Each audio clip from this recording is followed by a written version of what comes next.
PM મોદીએ પોલેન્ડમાં નવાનગરના જામ સાહેબના સ્મારક પર શ્રદ્ધાંજલિ આપી. તેમણે પોતાના ભાષણમાં પણ જામ સાહેબનો ઉલ્લેખ કર્યો. हमारे जाम साहब को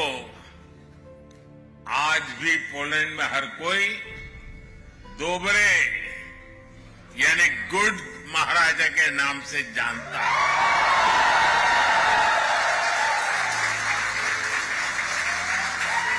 આ મહારાજાના નામે પોલેન્ડમાં એક સ્મારક, ગલી, ચોક અને 8 શાળા પણ આવેલી છે. ગુજરાતના એ મહારાજા જે અનાથ બાળકોના પરિવાર બની ગયા. એ મહારાજા જેમને આજે પણ પોલેન્ડની પ્રજા ગુડ મહારાજા તરીકે સંબોધે છે. આ મહારાજા એટલે બીજું કોઈ નહીં પણ નવાનગરના જામ સાહેબ દિગ્વિજયસિંહજી જાડેજા.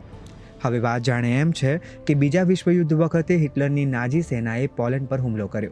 ત્યારે 1942માં પોલેન્ડના 1000 બાળકો અને 40 મહિલાઓ આશરો મેળવવા નીકળ્યા. આ લોકોને સ્કોટલેન્ડ અને આફ્રિકા તેમજ મુંબઈમાંથી જાકારો મળ્યો. ત્યારે નવાનગરના મહારાજા દિગ્વિજયસિંહજીએ હાલના જામનગરના બાલાચડીમાં તેમને આશરો આપ્યો. એટલું જ નહીં, તેમણે તેમના રહેવા અને ખાવા પીવાની વ્યવસ્થા ઉપરાંત પોલિશ ભાષા શીખવા અને કેથોલિક ધર્મપ્રથા શીખવા માટે શિક્ષકોની પણ વ્યવસ્થા કરી. આશરો લઈ રહેલા મોટાભાગના પોલિશ બાળકો અનાથ હતા. મહારાજાએ તેમને કહેલું કે તમે હવે અનાથ નથી. ભલે તમારા પરિવારમાં કોઈ સભ્યો ન હોય, પણ હવેથી હું તમારો પિતા છું. મહારાજાના આ યોગદાનના કારણે પોલેન્ડની રાજધાની વર્ષોમાં તેમના નામ પરથી એક ચોકનું નામ પણ અપાયું. પોલેન્ડમાં આ ચોકને ગુડ મહારાજા સ્ક્વેર કહેવાય છે.